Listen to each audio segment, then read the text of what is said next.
Hi guys, I know that there is no visual yet, but hopefully you can hear our voices. Terry, say hello. Good morning.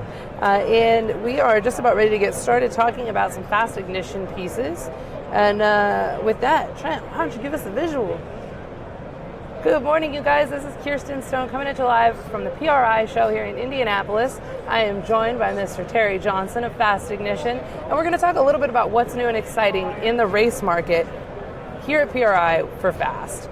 So right behind me is the E7 box, and it's kind of been a talking point internally for a while, but I know that there's been some major changes that have come to pass in the last year. Oh yeah. So tell me a little bit about that. Yeah, it's exciting changes, Kirsten. Yeah. And not only internally are we excited about it, but our customers are as well, because they know that the feature set that we've put into this box is overperforms what they're asking us for. Yeah. And that's always a plus to be able to say that you can do that. So I was speaking with David Page a little bit earlier about how tunable it is, and like the ICOM software, a lot of our Fast customers will know the name ICOM from our EFI boxes and how tunable that system is and the ability to get in and mess with everything. Yes. It's much the same way with the... It's very similar, but the whole idea that we used in this ignition was to make it as user-friendly as possible and perform all of the basic functions that an engine builder racer needed to have.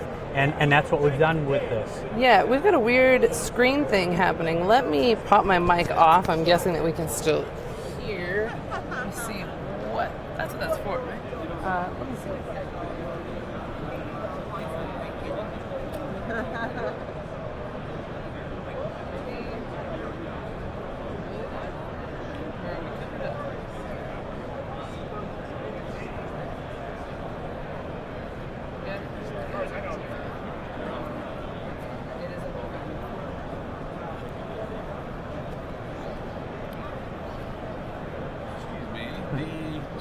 The coyote swamp stuff. Hi guys, sorry. Can we pop You're on back in just a second? You're on TV, dude. Okay guys, sorry about that. We had Actually, you're going to need to go over there to ask them. Yeah, because it's out of what I do here, okay? It looks like we worked out whatever that issue was. I apologize for all of that. But we were talking a little bit about features on the E7 box, which is this guy here. We were talking about the ICOM software and how tunable of an ignition box this really is. So what can we do with it? Okay. Well, actually, the thing that you can do with it is what is so exciting, and that is all of the tuning functions that you're wanting to do at the track, on the fly, you can do now. It's laptop programmable, and what we've done is we've put a feature set in it to where you can multiple timers and retards, rev limits, and they're all very user-friendly on a laptop on the screen. So it's actually very easy to use, or if that's not where your needs lie, you can actually run the rev limiters that are already built right into the ignition unit itself on the dials that are on the So you can go a little more plug and play if that's what you're looking for. Yeah, that's awesome. And so talk a little bit about the casing that's inside of there, because that is something that I know is pretty unique to our ignition boxes. Well, it's 100% our design, so it's all proprietary. And what we've done is we've designed an ignition that has extremely high output. And anytime you do that, you generate a lot of heat. Right. So because of that, we made the heat sink, which is this red portion here, that's the anodized, which is our heat sink. Right, the fins. But then what we do is we encase that in a soft urethane. And the urethane, what that does is especially when you're at the racetrack at a drag strip, you get a lot of wheel shake, real hot bounce. That's very violent. So what we had to do is we had to make sure that you weren't going to crack any of the components that are on the board by sealing it in that urethane. So it's in there and it's good. And the other advantage of that is obviously you've got the shock resistance and that, but you've also got a ton of like weather resistance. I mean, nothing can touch that. So if we've got off-road guys, that's a great option. I tell everybody, you could actually stick that thing in a bucket of water and it would run. Right. Yes, it will, but don't do that. Not that we recommend it. Yeah, but it would because it is 100% sealed. The advantage there is like, say for instance, a dirt late model guy running this box, which is very popular there. Right. He could actually stop at the car wash on his way home and high pressure clean it. Yeah, that way you're not taking all that mud and dirt home with you. Yeah. And so when you get home, you got a clean slate to work with. There you go. And one of our comments says, "Get a little closer, like we like each other." All right, we can do that. I can see that we're just a little bit funky here in the frame. So that was a really neat feature, I thought, as far as like the ability for these things to take abuse. We know that they have a killer warranty on them as well. Not that anybody ever seems to need it, because our failure rate has just been all but non-existent. It's near zero. It really is. It's very, very low. And compared to some of what's out there on the market, I mean, that's a pretty remarkable thing. Since you mentioned that, Kirsten, the industry standard acceptable return rate for electronics in general is 5%. That's an acceptable return rate. Right. Our return rate is less than 1%. So that's with good. That's not only true failures, which might possibly happen but user error, and all kind of situations. But we're very proud of that, and the reason being, this unit is 100% our design, we build it. Right. So it's 100% made in the USA. And that's something that not a lot of people in this industry can say. Nobody else can say that. No, and so we intimately know it, not only how it's going to perform, but what it was designed to do, but how long it's going to last. Nice. And we've got a distributor here in front of us as well. Tell me a little bit about that. Well, this is our sportsman style distributor, and we actually designed these for a lot of different formats, whether it's circle track, pavement, dirt, or straight line. We have distributors that can do crank trigger situations, or one that's powered on itself that needs an ignition box. Right. We also make these that actually has the ignition built right into it. It will fire a coil. That's so cool. We have all of those type of distributors in our line, but our distributors are, again, just like the ignition, our design, and we build them. We know them intimately.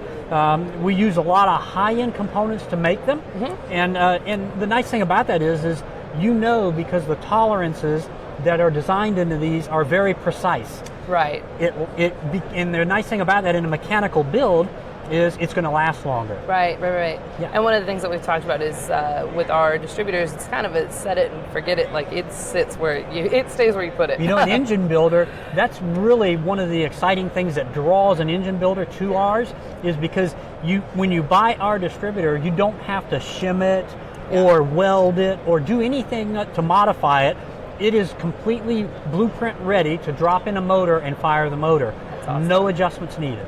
Hey guys, so while we're talking here, if any of you have any questions for Terry, feel free to drop them in the comments, and if we can't get to them while we're live, we'll definitely get back to them today while we're here on the show floor, in our downtime, right? Yeah, I've already got a sore throat, and it's only an hour into it, but that's good. So another thing we've got here in front of us is the plug wires, and I mean, I was pretty astounded, not that I should have been surprised, but at the quality of the plug wires that we offer. I mean, they're really a good high-end product. We're actually very proud of them, and a lot of people say, why are you proud of a wire? Yeah. But we are, because we actually took it to heart when they asked us to design a good wire that would be great to use in all applications.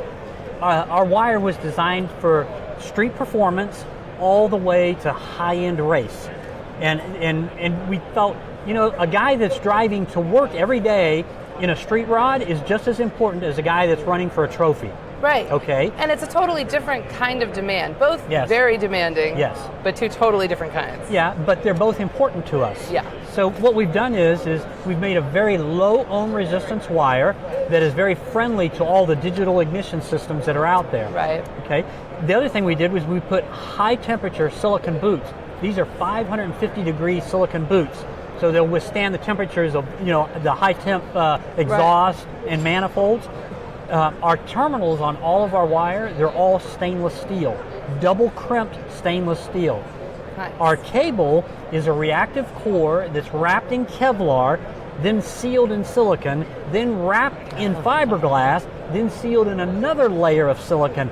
And so you say, wow, that's just like an overkill. Yeah, it is. But that insulation is amazing. But what it does is it gives you strength, because how does a guy take a plug wire off? They don't grab the boot and pull it. They grab the wire and pull it. Yeah. So we had to build as much strength into it as possible, and that's what we've done. Every engine builder that I know that runs these swears that they're absolutely, by far, the best in the system, the best there is. I agree. I've got kind of a weird setup where I was consistently melting boots and melting wires. And that's why we made this, just they're for Kirsten. amazing. Because this wire has a 1200-degree heat sleeve that comes on it. So that's an option that you can either get it with or without, but if you've got your vehicle hotter than 1200 degrees, you're going to melt it to the ground. Yeah. No, I haven't touched that yet, but I'm trying. We built this fire. Well, that's awesome. And you guys, like I said, if there's any questions that we can answer for you, if Terry can answer for you, I mean, this guy is an ignition expert. So if there's anything we can answer for you, please drop those in the comments, and we will probably be back on with you to follow up with some other interesting interviews and stuff we got going on here at the show later on in the day. Stay tuned for all the PRI updates coming at you live, and we'll talk to you soon, guys. Have a good one.